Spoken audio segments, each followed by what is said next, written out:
Pagkalat ng maling impormasyon, isa yan sa mga sinisi kung bakit marami nasawi sa pagsusunog sa Resorts World, Manila. Iniimbestigahan na rin kung may mga nalabag at pagkukulang ang casino complex. Saksi si Marizo Mali. Pagkababa ng taxi bay, walang kahirap-hirap na nakapasok ang suspect sa first floor entrance ng mall ng Resorts World. Sa second floor entrance, hindi dumaan sa metal detector si Jessie Carlos, pero sinita na siya ng babaeng gwardya. Gayunman, napatakbo lang ang gwardya na magpaputok ng baby Armalite ang suspect. Walang timestamp ang mga CCTV na inalabas sa media, pero 12:11 na madaling araw na raw ito nitong Biyernes. 12:12 a.m. dumiretso ang suspect sa casino gaming area sa second floor. Nagbuhos ng gasolina sa mga gambling table at nagsunog. Maging ng slot machines. Pinaputukan niya ang door lock ng chip bank at kumuha ng ilang high-value casino chips na nilagay sa backpack. Hindi na binanggit ng PNP ang mga nangyari sa sumunod na isang oras o kung may kuha ba ng CCTV. Ang sunod na kuha ng CCTV na ibinigay sa media, 1:14 a.m. na.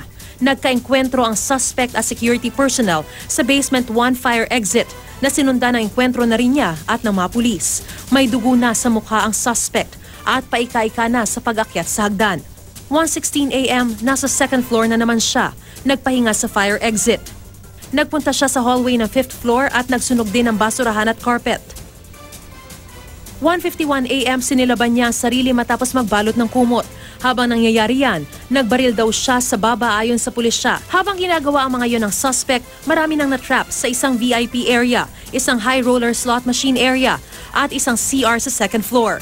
Isang factor yung misinformation that caused fear siguro sa ibang tao sa loob, sigaw sa loob na ISIS. One factor kung bakit yung iba nag-hesitate, lumabas and opted to hide themselves. Pagpanik ng mga tao, yun din.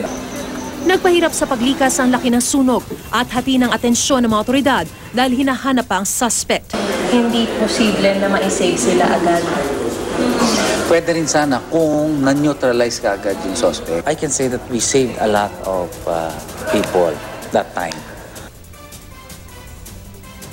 Hindi rin basta sumugod ang pulisya kabilang ang SWAT at SAF dahil pinag-aralan pa ang hakbang. Sa gitna ng inisyal na balitang ISIS ang umatake at marami sila na kinalaunan ay nalamang hindi raw totoo. Sa investigasyon kabilang sa mga inaalam ay kung nagkulang ang security ng Resorts World Manila na inusisa rin ng Pangulo kahapon. But the hotel has to explain to us bakit walang mga exit kaagad. Paliwanag na Resorts World, nagtago na ang mga biktima nang marinig ang mga putok ng baril at inakalang mas ligtas sila roon. Wala raw kamalay-malay na binabalot na sila na nakasusulasok na usok. Pag-amin ng Lanting Security Specialist Agency na security provider ng Resorts World, mali ang uniforme ng security personnel at wala ring armas. Paligid lang daw talaga ng gusali ang pinababantayan sa kanila, habang in-house security naman ang magbabantay sa kasino. Sabi pa ng isang gwardya na umaming hindi bumaril sa suspect. Natakot lang? Natakot ka? Hindi po natakot, ma'am. Tingnan ko po yung paligid. Marami pong tao, ma'am. Pwede pong, pag pinutukan ko yun, ma'am, pwedeng lahat ng masalubong pagbabarilin agad. Pero wala sigurong paliwanag na sasapat sa mga kaanak ng mga namatay. Tulad ng casino dealer na si RV Robles Gavino na naulila ang 2 anak. Sakit. Hindi ko man lang nabigay sa kanya yung apelido ko. Yun na nga yung plano namin, next year talaga dapat. Alam, paano pa kami kakasal, wala na. 2 anak din ang inulila ni Marife Noguera. Yung justisya man para sa kanya, maibigay man lang. Napakabenduhan ako na yan. Wala akong masabi. Mabait na anak, mabait na kapatid, mabait sa magulang. May galit din ang mga kaanak ni BJ pagsibigan, lalo sa puneraryang pinagdalhan sa kanyang labi. Sasabihin ko kay Gabi, nasan daddy niya? Sana makapahinga ka na ng maayos. Pag-pray ka namin lagi. I love you so much. Inirereklamo rin ng mga kaanak ang lagay ng labi ng 68 anyos na hotel guest na si Carmelita de la Cruz.